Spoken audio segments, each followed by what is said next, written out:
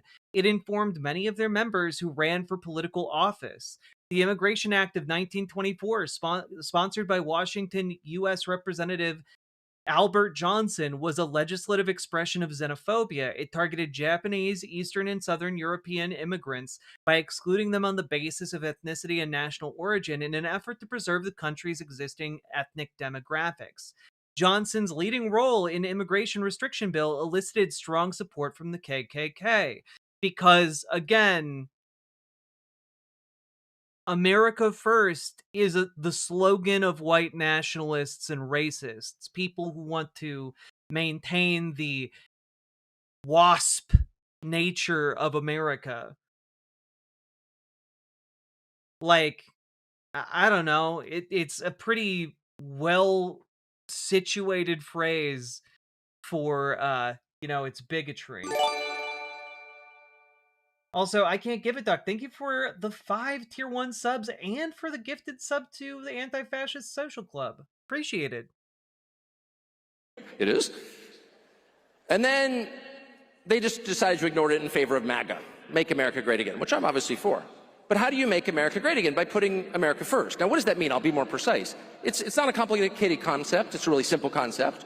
The U.S. government, the largest organization in human history with the most well-funded military in history, ought to, in all the decisions it makes, put the interests of American citizens first. That's it. By the way, your politics do not trump my love for other people. I remember my brother once said, I have one brother who's my best friend, and he once said something lunatic, as brothers do. And I remember all these reporters, one from the Washington Post, which used to be a newspaper in Washington, calling me and being like, will you denounce your brother?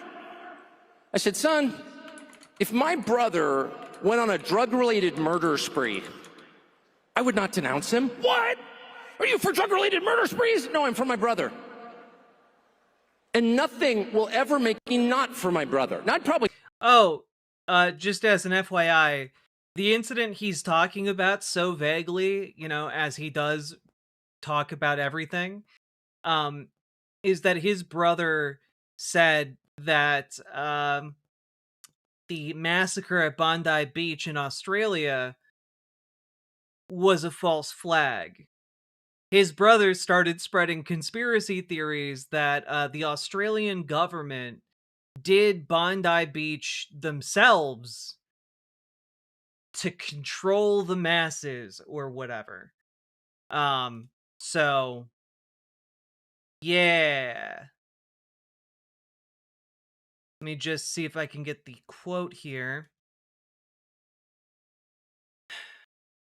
Let's see. Buckley Carlson took to social media to comment on the anti-Semitic massacre, insinuating that victims' injuries were faked and key details were fabricated. He reposted a comment which claimed that Zionist networks and intelligence staged shooting incidents, described the attack in Sydney as theater, and argued that the terrorism will become pretext for new speech restrictions regarding anti-Semitism.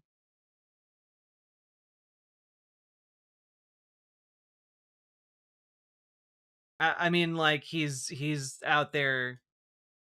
He's certainly out there posting. Just out there posting like crazy when your ego betrays the op. Tell him no more drug-related murder sprees for you. I'm not for that. I'm not for a lot of things, actually. But I will never, ever denounce people I love to satisfy the mob. Right? I mean, It's crazy. So as you think through, like, what should this movement be, and what side should you take on the conservative civil war? Whoa!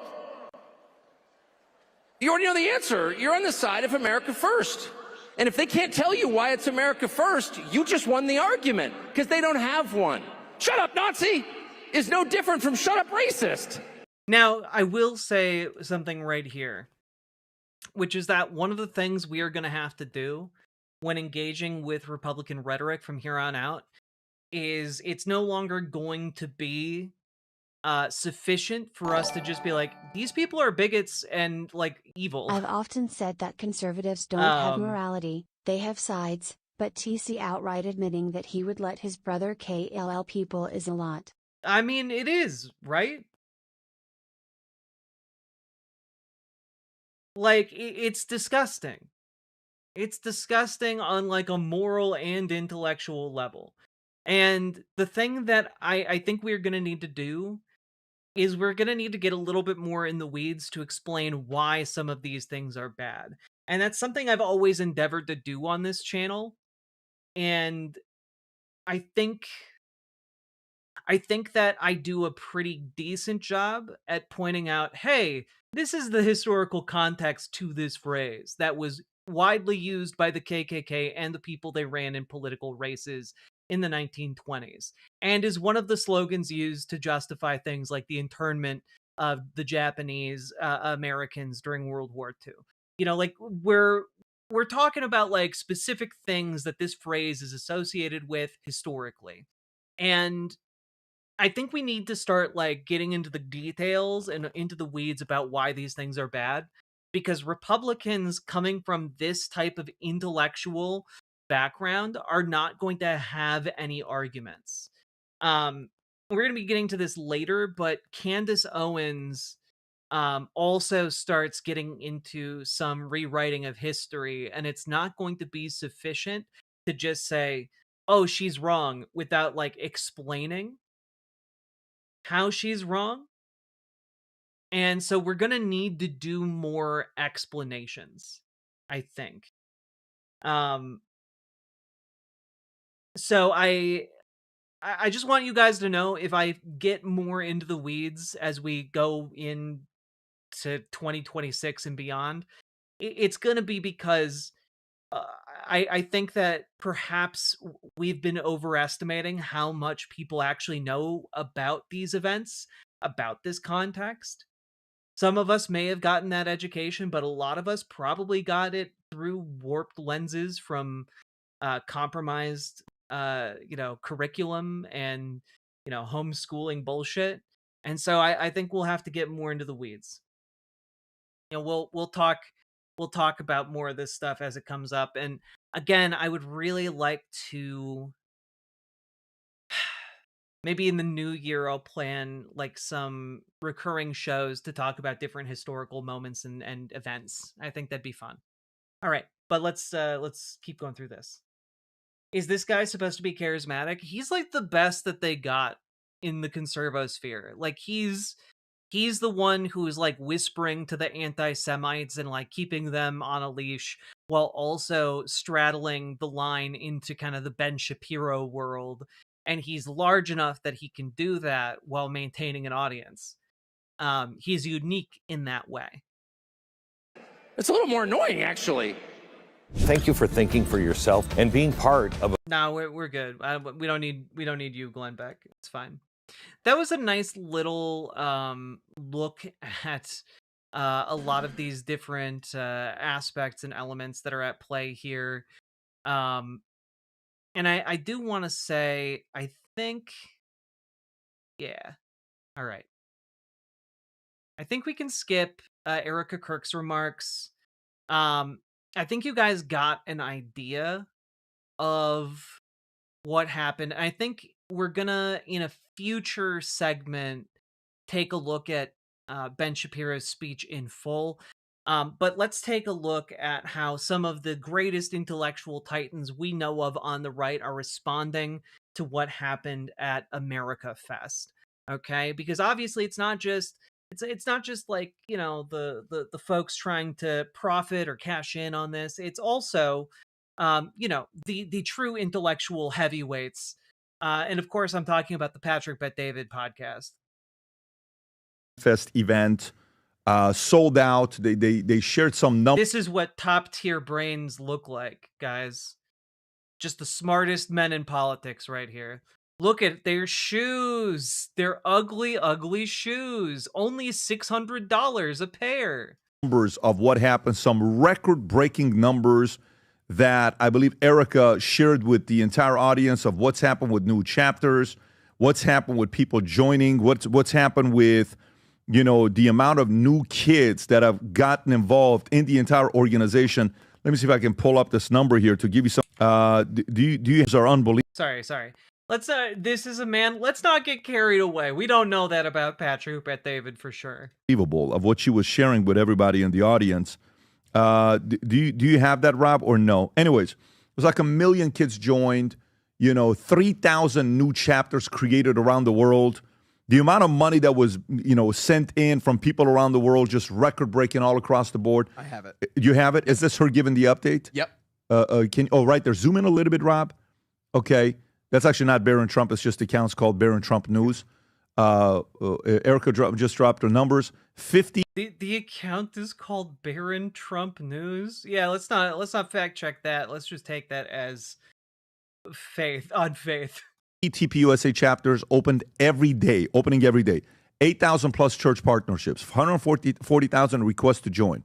1 million students involved. 3,000 Club America chapters. 1,400 college. Look, who better to talk about the quality of the grift than the pyramid scheme guy? Yeah, the MLM guy. Chapters. I mean, this is extremely impressive. Now, can they keep the momentum going or not? There's a lot of people that behind closed doors are going to be doing everything in their power to make sure this momentum continues. But it's going to rise and fall all on leadership. Rob, what speeches? Is this Erica giving a speech? This is her talking about those numbers. Numbers. What else do you have? Let's go with the Ben Shapiro one. So Ben Shapiro gets. Let's skip the numbers that we've been talking about. We don't look. Numbers are hard. All right, guys. Let's get to the drums. Up, and I watched the entire speech, and it was a straight up call out. It wasn't like he came up. It was all intentional. It was all written. It was all clear, and it was targeted at mainly 3 people, but mainly 2 people. Okay. And here's Ben Shapiro. Go ahead, Rob. So, for example, I think we can skip watching this again. We just watched it. Let's just go. Then, and we know who Ben is calling out. Like, it's not even funny who it's called. It's clear. He could have just wore the T-shirt. I don't know if we have the clips. He directly called out Candace multiple times by name, called out Tucker several times, and obviously there was Nick Fuentes. Those sort of the big 3 you were referring to, Pat? Yes.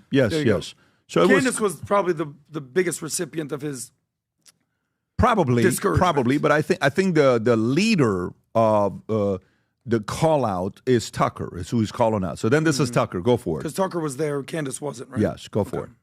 I just got. Okay, we don't need to regurgitate that again. Tucker gives a speech. Ben gives his speech. You've heard both of them. Where are you at? So the basic premise of Ben's speech is that truth matters. Bro, what is happening with your suit jacket? Why is it tenting back there? I don't think I've ever seen that. What is happening? And we all know that the World Economic Forum came out and said that the biggest concern in the world right now is misinformation and disinformation. And he basically called out certain people for peddling myth truths, untruths, semi-truths, and then operating under the guise of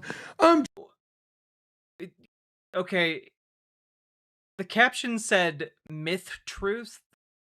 Is a myth truth like just a mythical truth, or is it, were you trying to say mistruth? Genuinely, I don't know. Like, these people make up buzzwords all the damn time. Just asking questions. So to me, Ben was very clear, very direct. I was never a huge Ben Shapiro guy, and I was certainly never a big Tucker guy. But between both of them, they're legends. We get it. To me, this comes down to one word: midterms. Who is helping coalesce, build a coalition around 11 months from now. We're going to have another election. And are you helping bring people together to win midterms, to help Donald Trump and his agenda, or are you trying to tear it down? So there's a lot of infighting within MAGA, and there's a lot of people on the left that would love to see Nick Fuentes and Candace and even Tucker be the face of the new MAGA establishment party.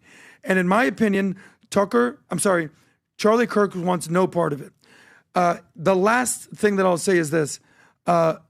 Man, it's so convenient to all of them that they can just put words into Charlie's mouth now. It's like they basically have the AI version of him ready to go in their minds, and they're just like, yeah, no, AI Charlie would never say that. AI Charlie would clearly say, insert something I agree with. Ben said one thing, and I said it the other day about what the Torah says about criticizing a grieving widow. Erica Kirk asked Candace to stop. Candace went on Pierce Morgan, and she said, I'm not going to stop. As if she's the FBI and she's leading this investigation. So to me, at the very least, I'll say this. Ben is the same person he's been for 20 years that we've seen him on air.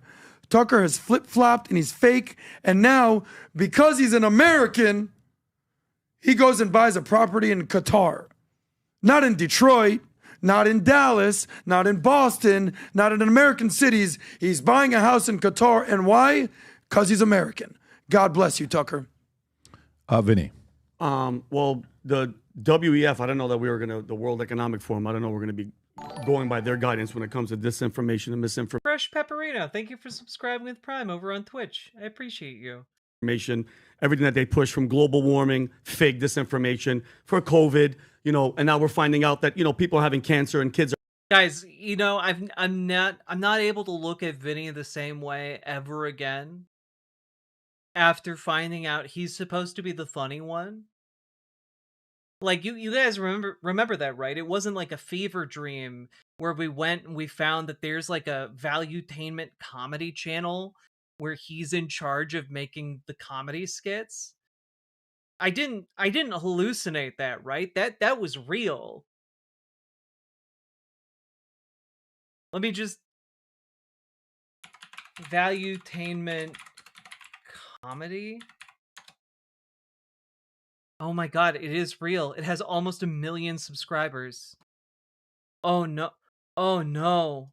Oh god. Oh god. It's still the same. Yeah, he makes all of their comedy videos.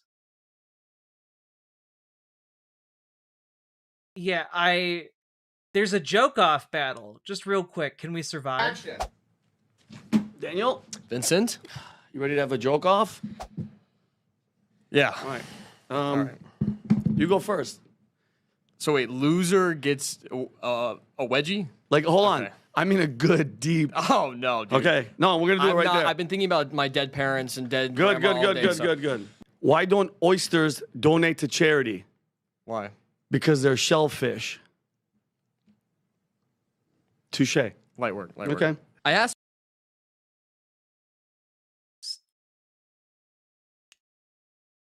Something tells me, guys, that Vinny didn't write these jokes himself. My son what he learned in school today. He said, What? You don't even have a kid. What's the joke, though? What's the joke? I already lost this one. I asked my son what he learned in school today. Okay. He said, gay men like Sony, lesbians favor Yamaha, and transgender people prefer Bose. Personally, I don't like this school at all. Those are just a bunch of stereotypes. The setup was better than the actual joke. Somehow. Okay. I will. Okay. I will express one moment of shock here. We're gonna go back to the other stuff we were watching, but I will express a moment of shock. Is that a conservative inventing a new joke? Guys, did we just watch a conservative come up with a new joke? they only have one joke. They only had the one joke about trans people identifying as attack helicopters. And now they have two jokes. And you know what? That one wasn't even offensive, really. That was I wasn't offended. That's crazy. It's not like an attack on like trans people existing. Yeah, like it's weird. We expected the bigotry, and instead it was just it was just like a joke about types of stereo sound, which like not bad. Like not bad. I don't believe either of these men wrote these jokes though. I don't believe either of them wrote these jokes.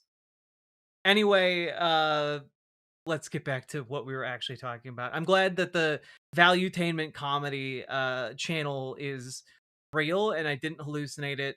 But I do want to remind you all this channel is very not funny. And they're late. Oh, hey. There's another when HR is the problem video. Okay, so just take a deep breath, take your time, tell me what happened. Well, I was sitting at my desk working on reports, and then Henry just comes up behind me and starts massaging my neck. Son of a bitch. I'm sorry. Are you serious? Yes. So let me get this straight. He just casually walked up on you like this and just started rubbing your shoulders like this. Yeah. Yeah, I think we're gonna pull the ripcord on this one. Eject. Yeah, that's the typical Vinny tier of comedy on the show. Are having heart problems and people are dying and they lied to us. So I don't take any heed to the World Economic Forum. But if we're trying to worry about saying that misinformation and disinformation isn't a thing? No, of course. It's your job to go out there and look. That's why nobody trusts the media. That's why nobody trusts the government. Nobody trusts anybody. It's your job to go and look and find the information and fact check everything that you talk about. Just like how I did earlier in the show. My thing is this, Adam. If we're worrying about the midterm, like, I'm really glad they have this funny comedian on the show to lighten the mood. Why would Ben Shapiro go up in front of Turning Point USA, in front of everybody, the youth, I want motivate. I want something, because the real enemy is the left. It's the Gavin Newsoms. It's the AOCs. It's all those people. Instead of using that 20 minutes to unite and say, guys, with all the differences, that's the mission. That's the enemy. You're going to talk shit about 2 other people and 3 other people and just bash everybody. Yeah, because they're inviting Nazis into the party, man. Like out and out Nazis, like guys who say Hitler didn't do anything wrong and the Holocaust isn't real. Like, yeah, once you allow those people into the party, like, you're done. Like that's what he's trying to prevent. Because also, here's the trick that they might not tell you in conservative circles. The entire midterms are already lost for conservatives.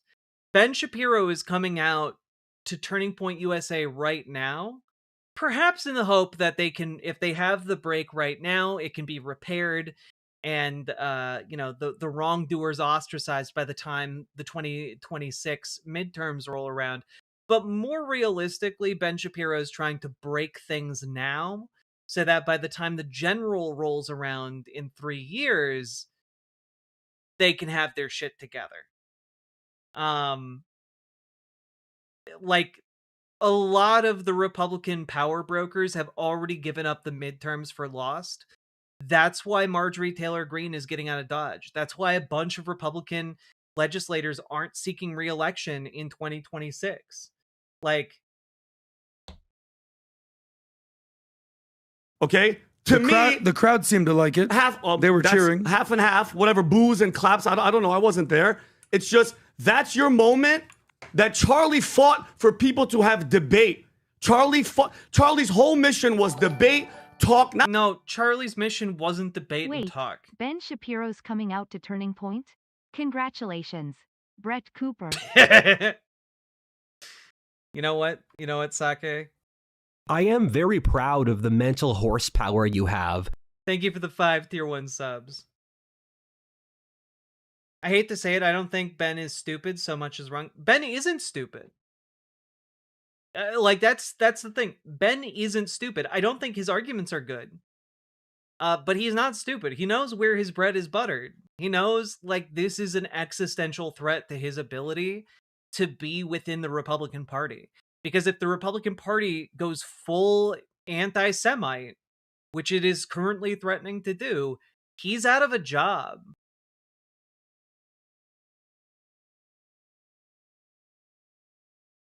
Not deplatforming. He went to college campuses and said, okay, give me your argument. Not, I don't want to hear you and I want you. I think also, again, they went to these college campuses. This isn't a new thing.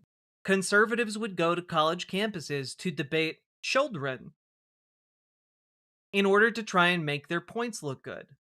Because when you debate unprepared children and students, as opposed to, say, experts in their field, it's really easy to try, like, clip yourself looking good and dunking on these random students who may or may not be prepared for this and who probably don't have media training. Like, yeah, this isn't like a crucible of like the best idea emerged. Like, no, he's deliberately doing it as an op to spread propaganda. Like, that's why they did that in 2016 and 2015. It's why they're doing it now, and it's why Charlie Kirk was doing it. And like, that's not an embracing of debate. That's using debate as a propaganda tool. And there's a difference. it's awesome that people are talking, that he talked to Nick Fuentes, that can't, let him talk. Let him sit in front of Steven Crowder and say his point. I learned more about him through his podcast than I ever knew about Nick Fuentes. I don't think that if you want to unite and worry about the midterms, that's not the way to do it. Okay? And then Tucker had to... Yeah, because they're not uniting for the midterms. Like, that's... Yeah.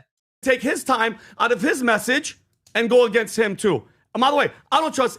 When it comes to Tucker buying stuff in Qatar, that's the most random, weirdest thing that didn't make any sense. I'm American, but I'm going to buy land as a Christian. He's openly devout Christian in a Muslim land. I don't believe it. I don't believe it. Plenty, okay, I don't know who needs to hear this. Plenty of Christians own land in Muslim countries. Like, Christians exist in predominantly Muslim countries. I don't, like, it's insane to think that they don't.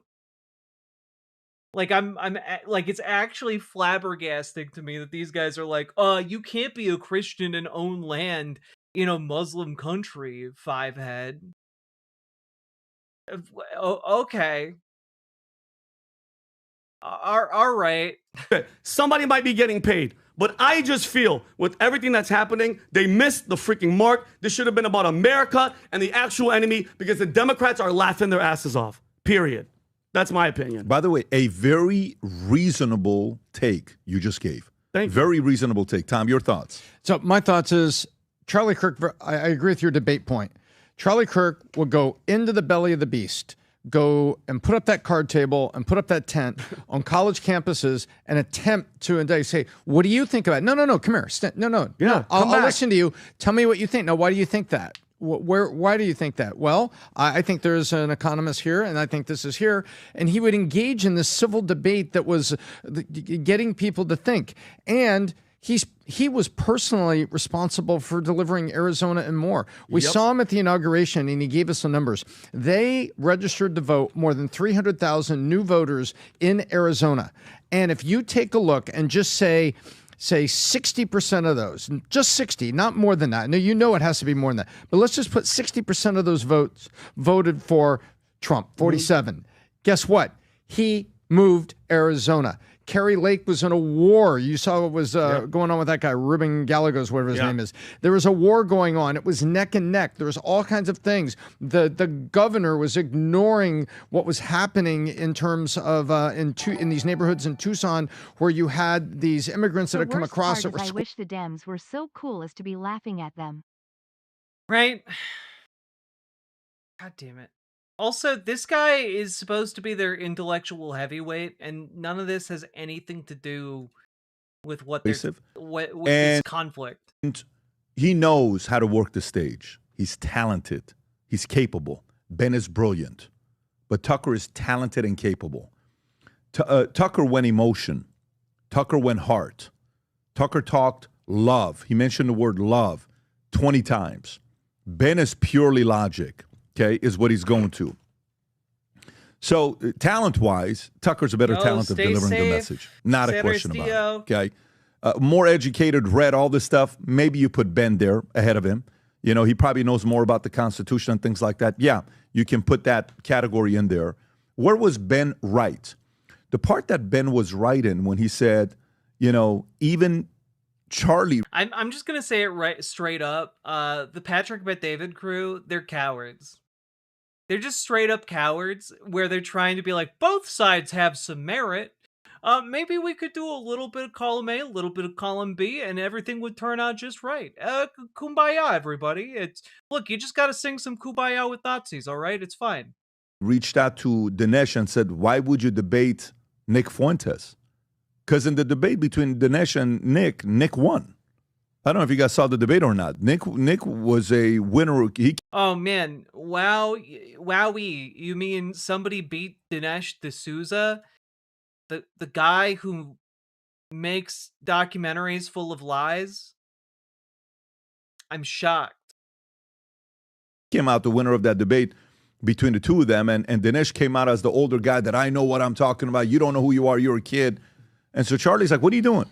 So as much as Charlie is for debate, Charlie wasn't for everybody because Nick was a disruptor to him. So even Charlie had lines, okay, on who we would have. Nick didn't speak at the event, okay? Nick is never spoken at this event. I don't think he'll ever be invited. Yeah, but what I'm trying to say to you is there's a reason why he didn't. So to that point, Ben has got a very, very good point on what he's saying with Charlie, okay, and what Candace and some of these other guys are doing with the topics. And then, by the way, you know who else Ben called out? Megyn Kelly. Ben also called out Megyn Kelly. There's a direct call out to Megyn Kelly. He says, look, I'm a big fan of Megyn Kelly, but even Megyn Kelly came out and said XYZ, and I'm not with that either. He says, what do you mean? You know, all she's doing is, I don't know, maybe she's going through stuff with mom and all this other stuff. She's talking about Candace, yes. So I actually, I have to tell you, Ben came across as the more mature guy here, but it's like you're married to Ben, but you're attracted to Charlie. Oh man, this just got so weird. You know, I think at this point we're pulling the ripcord on this Patrick Bet-David segment. I think we can just end on that note. That's the level of analysis we're on. Like, which of these men do you want to put your lips on, and which of them do you want to put a ring on? You know what I'm saying? You know, you wanna marry that Charlie Kirk, but you wanna smooch that Ben Shapiro right on the mouth. Like, okay, all right. Patrick Bet-David, didn't know you swung like that. Speaking of swinging like that, we're here at America Fest. This is the largest, most energetic gathering of young conservatives in the country. This is the biggest one yet. It is completely... FMK, Nazi, Jazzy, Blazy. No! Sake Tanuki, thank you for the 2 tier 1 subs. I'm not doing that. Yeah, so we had a full 45-minute show at America Fest by Michael Knowles, where he goes over both of these speeches, and then, like, here is his response afterwards, all right? think it goes to, yeah, here we go. Wants to murder us. They are perpetrating. We have to live together. Our nature inclines us to live in ordered societies. We can't get along with the left right now because the left wants to murder us. They are perpetrating murders against. Yeah, the left wants to murder you. No, we don't. Sincerely, the left. But I do seem to recall that this man, like a year ago, got up on stage and said he wanted to eliminate transgenderism. Which, I don't know, that sure sounds like a threat to my ability to continue to exist. I don't know about you guys, but I interpret that as a fundamental attack on my ability to exist. And I don't know. This seems like a threat from him to me, but I don't exchange that threat with a threat. They're minimizing them, excusing them, even celebrating them. The justification for political violence on the left is only going up. Survey after survey shows it. Even liberal magazines show it. So we cannot get along as a country right now. The only way that we can get along as a country is if we keep winning and restore some order, and we de-radicalize the left. That means that we need to not just have the wins from 2024 and previously, we need to keep winning. We need to hold power for an extended period of time. The only way that we can do that is if we have a coalition that works. Obviously, we have to exclude people. All coalitions have borders, so we have to exclude the unjust, the cruel, vulgar hatreds based on race or sex or what have you. But my God, man, we can't have people spreading vulgar hatred based on sex. Except that that's exactly what you do to transgender people, you know, like nonstop. If you are not discriminating and spreading hatred on the basis of sex, like I'm sorry, it's exactly what you're doing, man. These fucking hypocrites.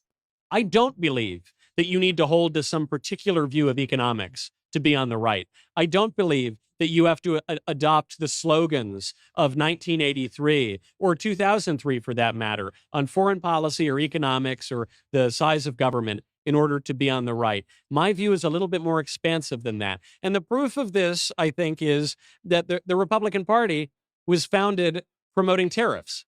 And then we hated tariffs, and now we like tariffs again.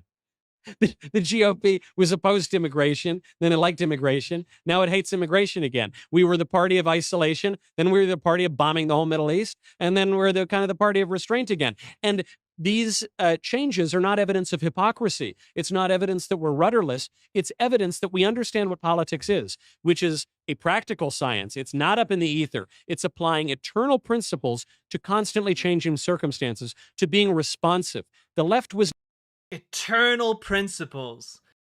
Except that I don't know. I feel like if you look back in time, those principles aren't so eternal. I don't know though.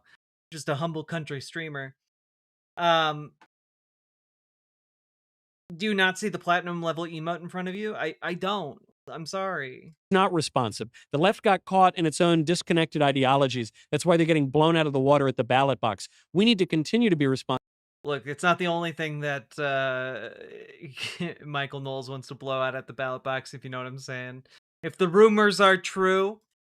Especially as we're seeing a generational change. When President Trump leaves, assuming we don't change the Constitution, and he doesn't get his third, fourth, fifth, and sixth terms, when he leaves, the boomers exit the political stage. You're going to have potentially a millennial president. You got Zoomers coming up. Gen X is going to be the oldest guys in the game now. And so these shifts have to happen naturally. What is it that distinguishes us? We have to love our country. We have to recognize that there is an American people worth preserving. We have to be willing to contribute and sacrifice, and even sacrifice within our own coalition. I've never gotten applause on a live show before because Mr. Davies never applauds me, but that was very cool. He never applauds me, but that was cool. That's why we got to get a live audience in on the show all the time, Ben. You need all of those things. That's what makes up the right. And so I like having these fights here. There are going to be more fights over the coming. I like having these fights. Oh, God. Days. Then we need to unify. I don't want to see people taking their balls and going home. I don't want to see them retreating into their own factional corners. He only likes the fights because he thinks he's going to win no matter how they shake out. He has no skin in the game. Ben Shapiro, on the other hand, clearly does not like these fights because he stands to lose some shit if they go against him. Mumbling the same old shibboleths that have not been relevant in 15 years. I want to see people getting in, working together, keeping their eyes on the prize. That is a lasting and enduring legacy of Charlie Kirk, because a lot of people have opinions. It's easy to have an opinion. It's easy to mouth off. It's easy to fight with people. It's easy to defame or detract or anything in the middle. But what's very hard is to build, to assuage, to refine, to have the patience to suffer setbacks, to work toward a goal, and to win, to have the courage to actually win, to stake something morally and go out. Goddamn sake. Ew. Out there, take the victories, build on the victories, and build a better country. Very, very hopeful at the end of the first day of America Fest, especially because of all these beautiful, smart, serious conservatives. They're so sexy. I hope they're down at the ballot box when I'm there, if you know what I'm saying. I was just jonesing for more applause. I want to get to much, much more momentarily, but first, I want to tell you about PragerU. Go. Oh, okay. All right, let's go into the ad read. Go to prageru.com/DW. America, as we all know, is approaching our 250th birthday. This should be a time of celebration. I had forgotten that PragerU had allied itself with Daily Wire. I had totally forgotten about this. All right, cool. Thanks, Michael Knowles. You really contributed there, champ. Now, of course, within all of this, we did recently cover Candace Owens, right? And Candace Owens and Erica Kirk had a bit of like a sit down prior to America Fest, where they had a little bit of a summit. It was supposed to be kind of like a peace talk, a peace summit. In the aftermath of it, Candace Owens put out a live stream where she talked about the experience and seemed to kind of like move away from attacking Turning Point USA and pivot to attacking, there's really no other way of saying it, the Jewishness of Ben Shapiro. Like, that seemed to be her move, and we'll take a look at that in a moment. But that is not to say that she is done attacking Turning Point USA. Here she is just a couple days ago responding to a clip of Tim Dillon calling Turning Point USA a bad reality show. Let's just watch this clip. This Turning Point kind of abomination that the right wing of this country has turned into like a bad reality show. And it's all of the fault of everyone, by the way. It's the fault of everyone speaking and everyone attending, and there's nobody that gets everything about this is weird and uncomfortable for everyone. And I'm not saying she killed her husband or knew about it or whatever. I'm saying the guy got shot 3 months ago, and she walks out to a pyrotechnic display, and then she goes, "We're going to elect J.D. Vance." It's weird that that's where her head is at. I mean, I agree with that. I will just say, for those who are unfamiliar with like the language of US-based megachurch productions, here, maybe I need to give you guys an example of what is kind of like a commonplace thing in American megachurches. I just saw like an example of this like yesterday. Let me pull it up. There is a level of pageantry you can't really understand unless you've experienced it, that is genuinely grotesque, I guess would be one way of putting it.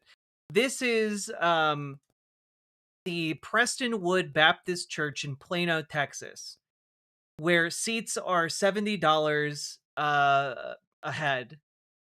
And this is their Christmas production.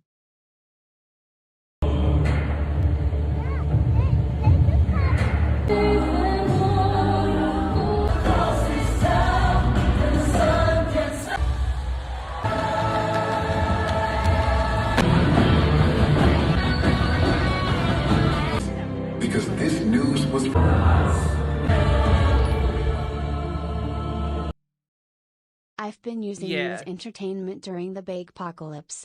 26 dozen regular, 93 Lindor truffle stuffed cookies. Yo! I'm finally free. On another note, I own $300 at bingo, so here's cookie money for you. Max Danger, congrats on your bingo win and on your delicious sounding cookies, and thank you for the $10 super chat. Merry Christmas to you.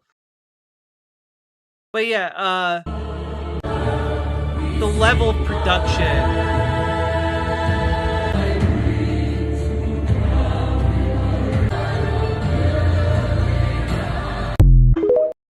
Those are real zebras. They got actual, honest-to-God zebras. Like, so when I tell you that in comparison, the group of people that they are going for with Turning Point USA are those people, are the people who turn out to a megachurch and spend $70 per seat in order to see a production like that. Like, they are going after the evangelical base. They aren't going after, like, the Nazi base necessarily. They're going after the evangelical megachurch base. And it's why Turning Point USA, like, has partnered with so many churches. It's why, like, Erica Kirk walks out in pyrotechnics. It's why she's wearing, like, the golden suit jacket and stuff. I mean, like, the glitz and the glam is par for the course. If you guys have ever seen Righteous Gemstones, it might look like wacky excess that they're doing all these performances and they have all these like pyrotechnics and they have like all these theatrics involved. But I want to like let you guys know that those are small in comparison to what these actual megachurches have. And the audience for those megachurches expects production like that. I don't remember zebras being mentioned in the they weren't. Back to Seth Dillon. It's difficult for many people to relate to. It's not relatable for people that talked about how Hollywood isn't relatable and Hollywood is out of touch. This looks a lot like Hollywood to most people. Jack, I think this is just tacky. Well, yeah, of course it's tacky, but like that's what the American evangelical base like has found acceptable, right? And also I would associate probably that a lot of Catholic and Orthodox churches use money to build cathedrals because the money isn't really theirs. Like, it's not theirs individually. Most of these mega churches are run by like families, like one specific pastor or one specific pastor family, and it's not part of a larger organization oftentimes. And so I think they opt for cheaper glitz and glam that is temporary and delivers an experience to people rather than building long-lasting monuments to the religion. And to go out through a stream of fireworks and sparklers and stand there in a glittering pantsuit and talk about electing J.D. Vance 3 months after your husband was killed, many people feel that there is something off about that. And we're starting to see that political people are the exact same thing as the Hollywood elites that they all love to dunk on. And we all look at this. This is Megan Thee Stallion twerking at the Kamala rally. This is deeply unsettling to a lot of people. It feels like you're being played. You feel it. It seems off. You feel Yeah, the vibes are bad. Like it's all like this argument is largely going to be won or lost based on vibes. And unfortunately, that seems to be the direction it's going. Whose vibes seem more correct? Are the vibes of Tucker Carlson superior to the vibes of Ben Shapiro? I don't know. We have to feel him out, man. Like this is a coordinated and choreographed spectacle so that you are played. They want your money. And yeah, they do. They do want your money, but more importantly, they want your time and your effort. And in response to this, Candace Owens says, everyone was thinking it, Tim Dillon said it. It was out of touch and elite. It is not and will never be relatable for blue-collar workers to endure lectures from wealthy people telling them who is and is not evil. Recreating the tent Charlie died under for selfies? Seriously? And I'm going to also just say this about Candace Owens.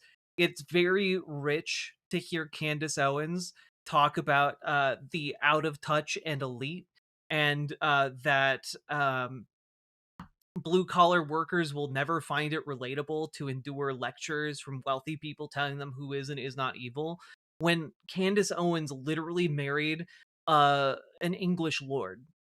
She married into old money and like is also obscenely wealthy. Like her entire job is lecturing blue collar workers and duping them into becoming white nationalists. It's nuts.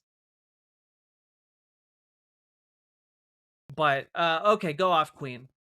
Anyway, let's take a look All here right. at her last live stream from a few days ago. Let's just take a look here. All right. So she has a big segment here titled Little Benny's Breakdown. Let's let's jump into this here. We're going to jump through some of the clips. We're about maybe 9 minutes into this particular segment. Instead, what they decided to do was humiliate me in front of all of the other employees by, rather than having a conversation, sort of dramatically having me exit after doing my show, not knowing that I was going to be fired.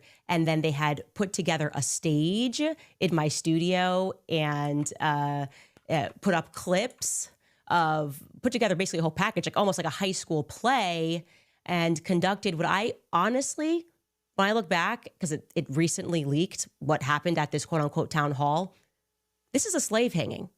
This is a slave hanging, right? Gather around, everybody. Jesus Christ.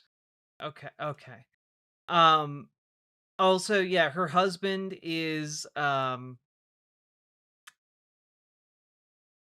George Farmer, who is the son of Michael Farmer,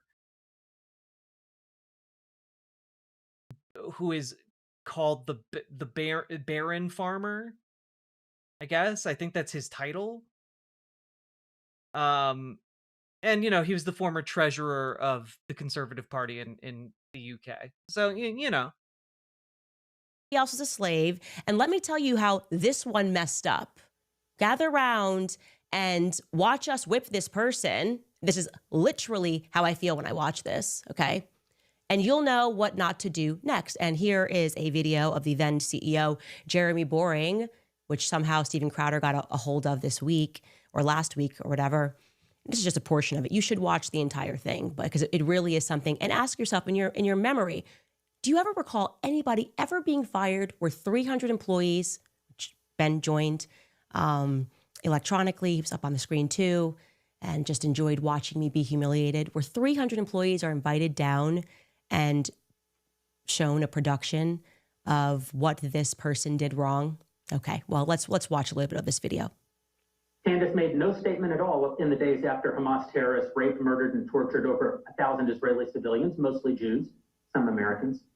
And then they took hundreds more hostage. But then on October 28th of 2023, while anti-Israel protests were raging in London, where Candace, I believe, was at the time, she reposted a video of the protests on X, commenting, quote, "Interesting thing happening here. People are not accepting the media narrative about what's happening in the Middle East, despite the insistent rhetoric from government officials." Yeah, all right. Okay. Talking about people working behind the scenes. Again, the infighting here, I find it delicious. Like, they're fighting, and basically, one of the things you have to understand about Candace Owens is that she does not give a single fuck about Palestinians. The entire issue of Palestine and Israel to her is a vehicle for her anti-Semitism. And I think that that's going to come out later in this clip. Let's see if I can find the exact part here.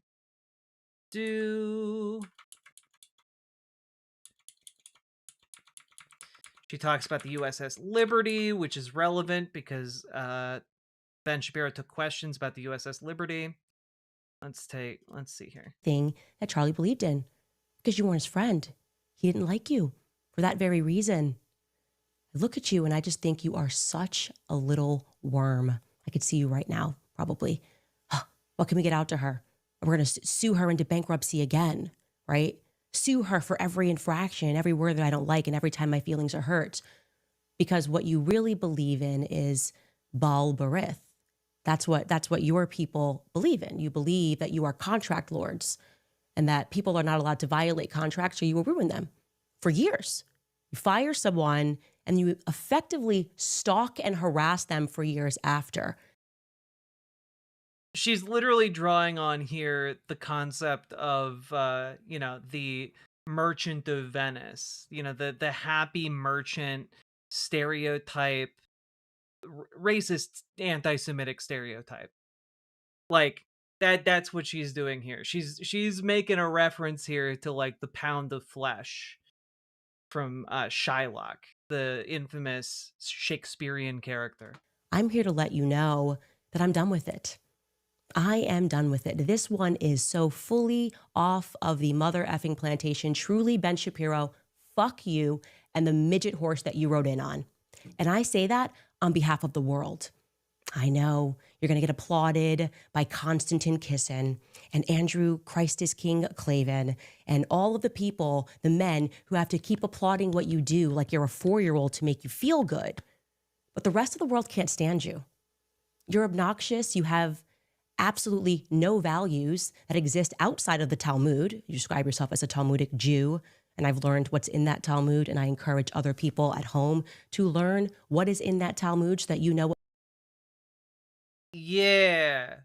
So, you kind of see where she's going with this. Like, it starts out with, like, oh yeah, I can get behind telling Ben Shapiro to go fuck himself. And then it goes into, you all need to know what's in the Talmud because they are coming for you with their focus on contract law. Like, it is just, it gets worse. What Ben thinks of you, because he doesn't just hate me, he hates you too, white men.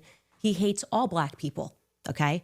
If he's following the rules of the Talmud, I mean, when I say hates, they think that we're animals, that they have a right to own us, that they have a right to make us worship them, that they have a right to lie to us, that they have a right to sue us and take everything that we have, that they have a right to deceive us, that they have a right to treat Charlie the way that he treated Charlie while he was alive, only to then try to defraud the population into thinking that he is somehow a part of his legacy, that he somehow cared about Charlie Kirk and cares to protect the people that are working at Turning Point USA. Oh, yeah. Also worth noting here, she's about to get to the rhetoric, but I guess I should also point out here that the book she held up, the Talmudic Jew, is it's an anti-Semitic tract written in the 1800s. Like, it's straight up like propaganda about how, like, the real slavers were the Jews and Jews owned all of the slave ships. Like,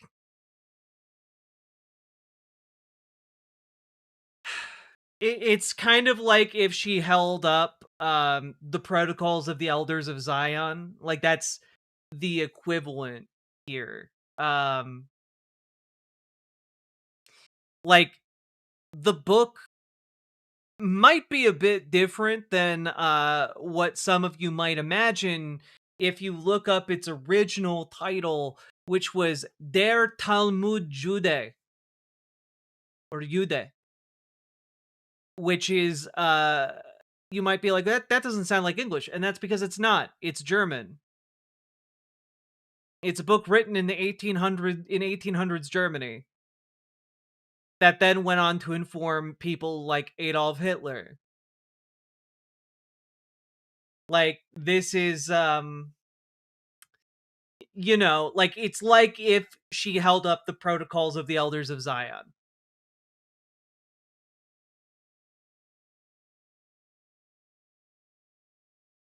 Now, who wrote this? Who wrote this book? Well, just a man by the name of August Rohling. All right? Who is known predominantly as a student of anti-Semitic texts. And let's just take a look. He wrote polemics against Protestantism and Judaism. And his anti-Jewish work, Der Talmud Jude, or Talmud Jude, became a standard work for anti-Semitic authors and journalists. And yeah, those of Rohling's works which concern the Jews, in addition to Der Talmud Jude, he has several other entire ass books about the evils of Jews, because he was just that motivated by bigotry. The only missing piece is HOTEP rhetoric. I mean, honestly, and who knows when she'll embrace that. You know, Sake Tanuki. Thank you for the 2 tier 1 subs. I will also point out here, Der Talmud Jude remained a popular text well into the 1930s. The Nazi publicist Julius Streicher drew on Rohling's arguments in his anti-Semitic newspaper, Der Stürmer. This is what I'm talking about when I say that the war within the Republican Party is whether or not overt anti-Semitism, overt Nazism can be allowed into the party, or if it must remain covert behind dog whistles and the like. Because Candace Owens isn't dog whistling. She's just straight up doing Nazi propaganda. Goodbye, Ben. Goodbye. The question is, how much more money is Ben Shapiro going to spend to make people think that he's popular? How many more articles is his father going to write under a pen name, Hank Berrien of the Daily Wire, under the pen name Hank Berrien, as he wrote while Ben was at Breitbart, before he turned his back and betrayed them too, because that is his nature. He's one of these belly creatures, sliver on. The question is, how many more weeks and years do we have to keep pretending like Ben Shapiro is relevant? It's an open-ended question. Of course, what followed Ben Shapiro on stage is somebody who Charlie Kirk loved very much and who he fought for to the very end against the Jewish donors who were pressuring him, some of them because Ben Shapiro insisted that they do. Take a listen to what Tucker Carlson had to say when he hit the stage. No, we're good. We don't need the clip. We've seen enough clips. Charlie Kirk's true friend, just as I was and am and will continue to fight and ask questions about who killed Charlie Kirk. And to people that are at home, I implore you to wake up to these people who believe that they are contract lords. I challenge Black Americans to... She's using contract lords here in lieu of saying Jews run the global interests, or saying like globalist, or she's just straight up trying to say like Jews run the banks and we must oppose them. That's her argument here. Wake up to your true history, because your quarrel is not with white men, okay? Wake up to who publishes these books and keeps us warring with one another. Christians versus Christians, right? Christians versus Muslims, wake up and learn the true history of slavery, because that wasn't exactly a white men sport, okay? Jewish. Wait a minute. Yes, it was almost exclusively a white men sport. It was actually pretty widely a white man sport here in the Americas. Like, you can find examples of non-white men owning slaves, of course, including examples of, Jewish people perhaps owning slaves. But no, this is a common anti-Semitic lie about ownership of slaves and the statistics thereof. And I can tell you, because I've looked it up and like gone through the research. No, Jewish people weren't the ones by and large owning slaves. Mostly it was white American men. And no, it wasn't mostly Jews who owned the slave ships. The vast, overwhelming majority of slave ships were owned by white European men, not Jewish men. You can, of course, find examples of Jewish businessmen owning slave ships. But the overwhelming majority, even like, you can look at the records going back to, like, slave ships entering New York City's ports, right? And you can look at the ownership breakdown. The Jews who owned ships at the height of Jewish people owning ships, the height of it, we're talking maybe 7% of ships at the height of it. That other 93%, white American men or white European men. And not only that, I will also just throw out here real quick, for the vast majority of the history of the transatlantic slave trade, the number for Jewish ownership of slave ships was much, much lower than 7%. So again, it's just a lie. Nazism comes to you only offering you vibes and no facts whatsoever. It's why Nazis have to, like, concoct their own propaganda. It's why the protocols of the Elders of Zion, which aren't real, are held up as, like, truth in Nazi circles. It's why the book that Candace Owens holds up has been so popular among Nazi types for so long. It's because they draw on these ancient bigotries and prejudices that have been in circulation for literally multiple thousand years. And yeah, I don't know. I hope this is one of those areas where we're getting a little bit more in the weeds, and I'm helping you guys understand how full of shit she is and how full of shit Nazism is. Okay? Jewish people were the ones that were trading us. Jewish people were in control of the slave trade. They buried a lot of it, but it's there, and you can find it. Jewish people were not in control of the transatlantic slave trade. Like, there were very specific economic, like, powerhouses and brokerages set up in the United Kingdom, for example, to control who got to control the transatlantic slave trade. And guess what? Jewish membership of those political bodies was close to zero. Because remember, the transatlantic slave trade started as a mercantilist project, as part of the, colonial project in its infancy. And so when we talk about the transatlantic slave trade, they weren't interested, they were protectionist about it in a lot of cases. Like, the businessmen were highly controlled and picked by the government. There was not, like, a ton of freedom to just, if whoever you were, just if you had the money, you could do it. Like, that's just not how that worked.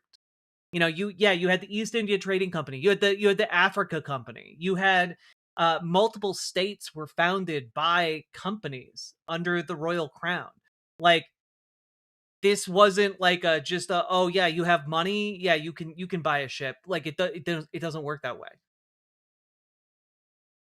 But again, the people who get suckered in by Candace Owens' rhetoric here, they're just going off of vibes. It does not matter what the facts are, because they're not interested in facts, they're interested in vibes. I think all of us need to wake up to this, because it's making me absolutely sick that he is so bold that he dare sit near Charlie Kirk's chair, that he dare grace that stage when Charlie Kirk knew exactly what Ben Shapiro was and will always be. So again, on your belly, Ben Shapiro. We'll be back after a brief break. Yeah. Vibes don't care about your facts, man, right? Twisting Black history for hate is so disgusting. It really genuinely is. But she has no problem doing it, you know? There's no compunction, there's no reverence for the history. It's whatever we can weaponize in order to serve a neo-Nazi line of rhetoric that makes her money. You know, she's racking in the views. This video went up 4 days ago, and it has 2.8 million views. 2.8 million views for an hour-long program, and her channel is just growing. It's up to 5.72 million subscribers. And like, this is one of the reasons that the right is threatening to like rip itself apart, because they don't see a future in Donald Trump and the Trump administration. Like, the idea of an unending Trump authoritarian Reich is dead. They are not seeking that. And, or at least they don't view Trump as a vehicle for that, even if they might still be continuing to seek permanent authoritarian power. And so what is happening now is a reorganizing and a restructuring of the entire conservative project right before our eyes. And the question is, is the Republican Party going to metastasize into the cancer of Nazism, or is it going to regress into a kind of neo conservatism? You know, are we going to go back to like a George W. Bush style party? And yeah, which way? And I have to be honest, from the momentum I'm seeing, I'm pretty worried it's going to metastasize into a Nazi movement. The momentum just seems to be with the Tucker Carlsons, the Charlie Kirks, the Nick not Charlie Kirks, the Tucker Carlsons, the Candace Owens, the Nick Fuenteses, and I think that I think that is where this is going to go. My hope is that this change in direction utterly destroys the ability of the Republican Party to function in the way that it has historically done. But that could be woefully inaccurate. And I'm especially worried given the panel of Gen Z Republicans that we took a look at the other day, where a lot of them came out to bat for Hitler. Like, the moderators specifically asked them what they thought about Hitler, and a lot of them idolized the man. And this was supposed to be a panel indicative of where Gen Z Republicans are. And I'm worried about where this is going to go, folks. It is disgusting, and I fear that the momentum is behind disgust to the end of the line, wherever that is. So, I don't know. I know that this has been a huge undertaking here, but I'm genuinely curious. Let me know what you think in the comments. Hit that follow button, hit that subscribe button, hit that like button, do the things. Comments longer than 8 words help the most in the algorithm.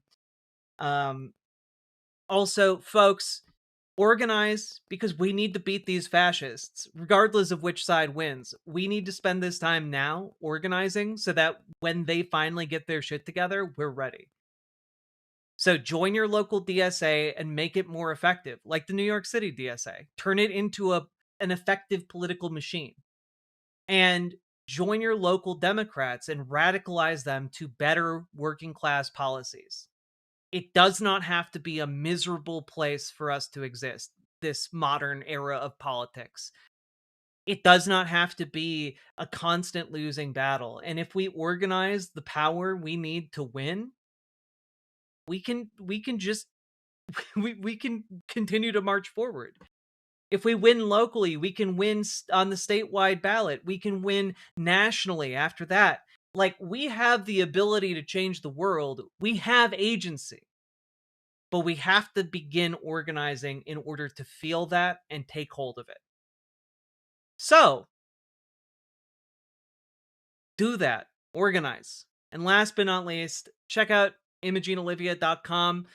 Gender euphoric lingerie designed from the ground up for trans femmes. It is extremely comfortable, non-tuck lingerie. We also tested it with cis men, cis women, non-binary folks. It's really comfortable. The reviews are in. It's really great. Check it out. Link down in the doobly-doo. And because I saw a comment on a previous video, I'm just going to throw this out there. I did say the first gender euphoric line of lingerie, and that's very specific because gender euphoric is very specifically how Imogene Olivia refers to the design of these garments. Different designs are going to be referred to differently. So hopefully that clears that up. And with all that, let's keep on going. Woof!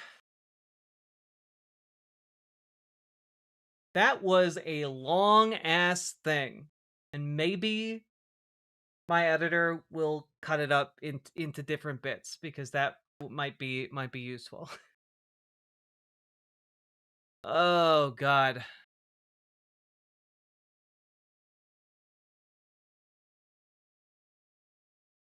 All right, indeed.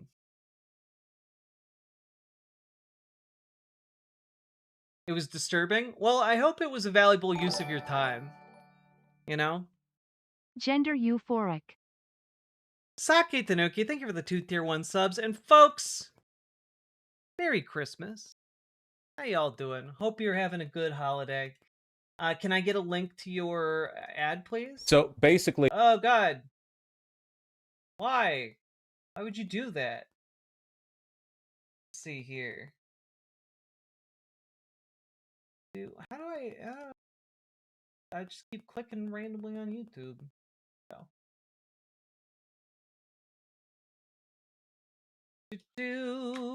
There we go.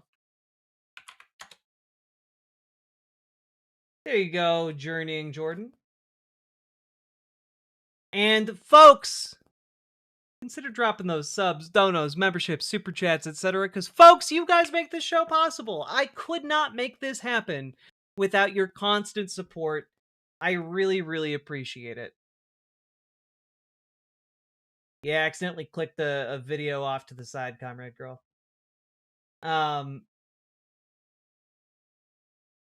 Just wanted to say I really like your outfit. I was just waiting for the segment to be done. Thank you, T-Life.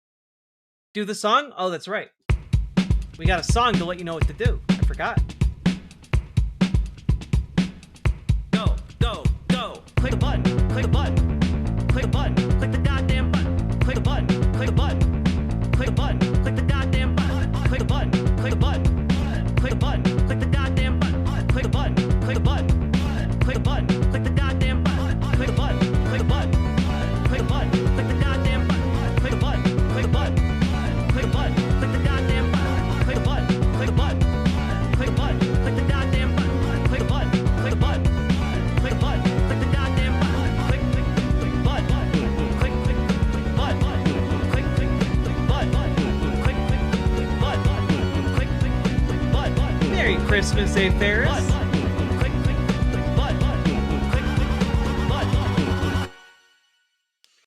You like the shiny silver coat? It's not even a coat. It's just like a really oversized like shirt that I don't know. I think it's fun to like style and wear kind of like loose.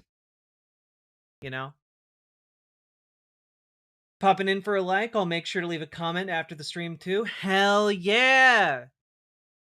When I say the comment stuff, it is meant for the folks who watch not live, but you know what? Never hurts to leave a comment on the live either. Gender euphoric, indeed, Sake Tanuki.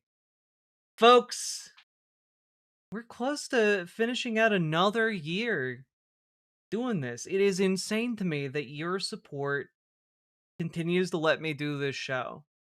It was never my life plan to like become a politics streamer. I had it all figured out. I was gonna do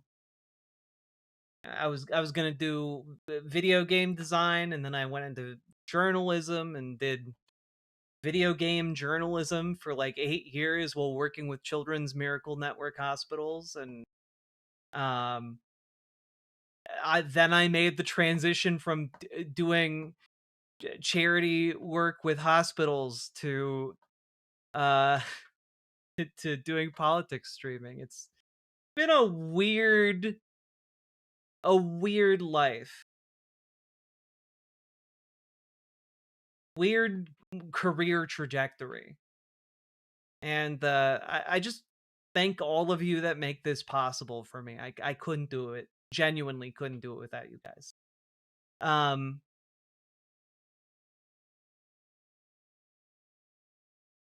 You and I ever find time, I'd love to work with you on a game. God, that would be so fucking cool.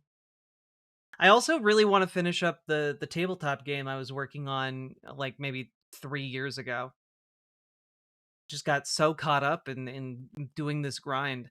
I do think though that in the future I'm going to try and like do kind of what I did for this month and create enough of a content buffer where I can take more time off to like rest and recharge and maybe work on some of those personal projects. Is it just me, or was 2025 a terrible year? No, it's been a terrible year. You guys are not imagining it. It has been rough. You know, like I got into politics streaming right at the tail end of the Trump administration, and I was just mad as hell like every damn day. And I think this is worse. I think living through Trump 2 as an out trans woman is genuinely one of the worst experiences of my life. It's just such an ugly time. It's been so stressful. Yeah.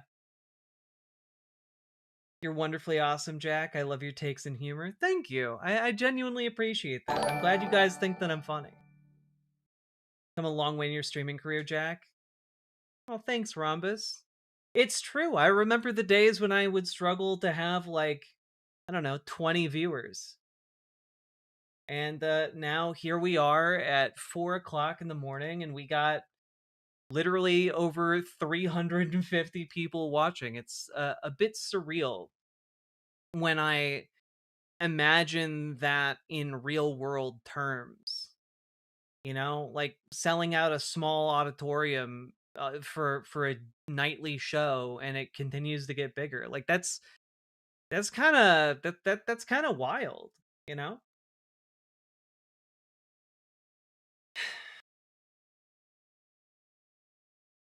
It's been a lot of work, and I'm glad that I'm here with you guys now.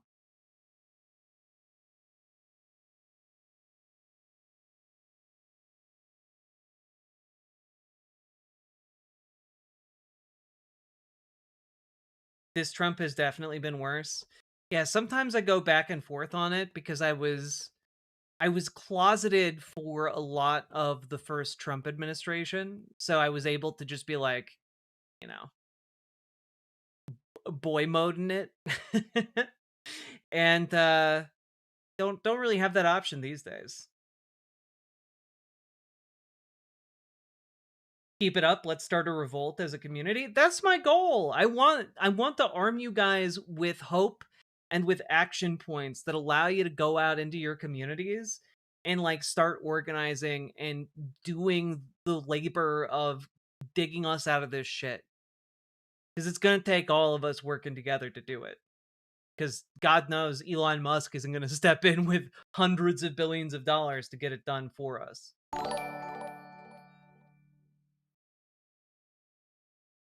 You're my favorite streamer. I'm glad you exist in this world, so please continue to do so. I'll do my best, T-Life.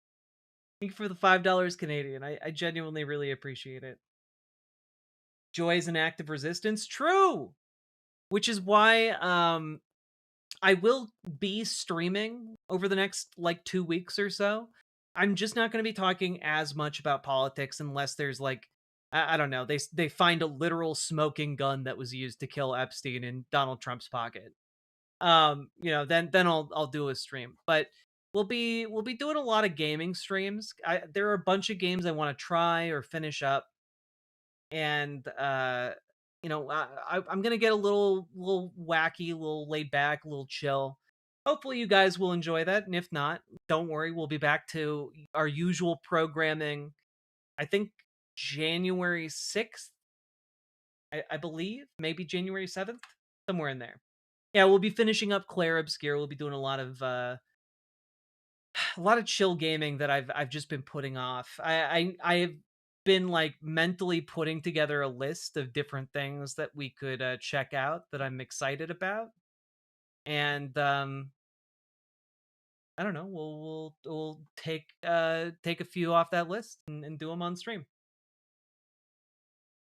I always wanted a gun-shaped cigarette holder, my smoking gun. There's stuff in those files that you're gonna have to cover, I feel. I mean, that could be. So I need to gift you a painfully artful game? Maybe so. Did I ever finish Date Everything? No, but my partner and I might do that over break as well.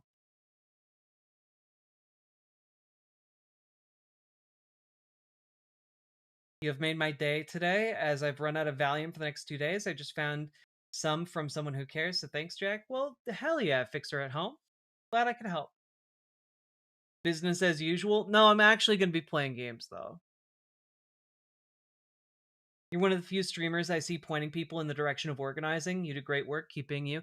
I'm, like, that is the baffling thing to me, right? Like, I'm just... because I used to be the kind of person who thought if you just knew what the right thing to do was, that was enough. And it's just woefully insufficient to simply know what the right thing to do is. Because a lot of people want to know what the right thing to do is, but also, like, how to do that, where they can go, what they can act on. And, like, it just requires a little bit more information to be put out there. And I think a lot of people are willing to get, you know, roll up their sleeves and, like, do the work. You know? Also, Irascended Kitten, thank you for the $5 tip. I very much appreciate that. Thank you so goddamn much.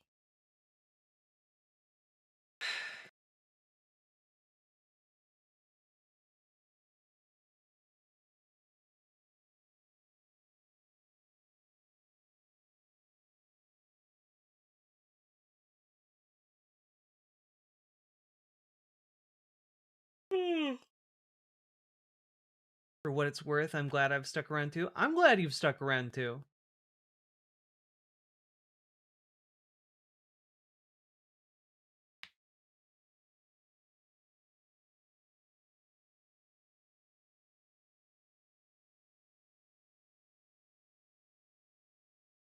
Oh, that was a lot of hatred and bigotry to, like, wade through. Good God.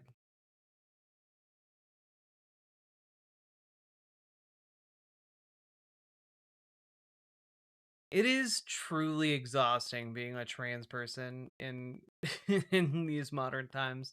Folks, if you're trans, please go easy on yourself during the holidays, especially. Tired? Oh, YouTuber Grudge, you have no idea how tired I am. You have no idea. During the day, I'm like helping to make Christmas magic happen, and then prepping shows and trying to fit family stuff in there. And than working until 4 o'clock in the morning, and I'm gonna be very grateful for a rest. And tomorrow I have family event, and then 2 days after that another family event. Got a lot of family stuff going on, and it's I'm exhausted to say the least. I'll do my best, but getting dead named by relatives has been super hard. It's catching up to me, man. Yeah, and like I don't know, I always get super bummed out this time of year because my relationship with my dad is not great, you know? And it feels really weird and sad to remember like my childhood Christmases where it was good, you know? I It's went a to weird Domino's. juxtaposition. The cutest guy correctly gendered me and gave me a bigger pizza than I ordered. Sometimes people are cute and kind. Oh, hell yeah, Samantha's Trains. Let's go!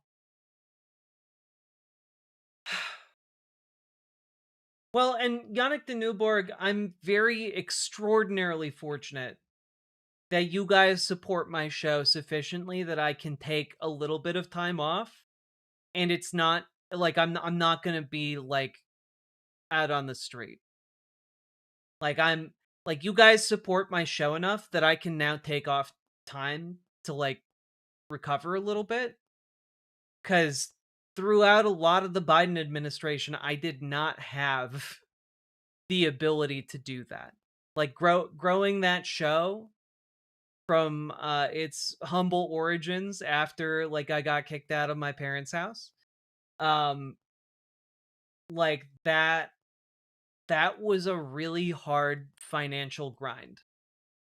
And I'm just now getting to the point where I can afford to step away and hopefully not lose all of the momentum in like the YouTube algorithm. We'll see how that works.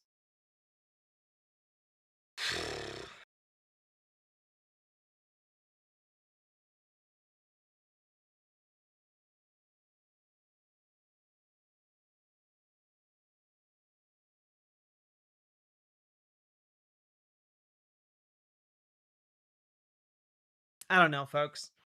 I am gonna go lay down, and I don't know. I'm looking forward to just playing some games next time I see y'all. So with that being said, folks, good night, good luck, and I will see you sometime soon.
Thank you.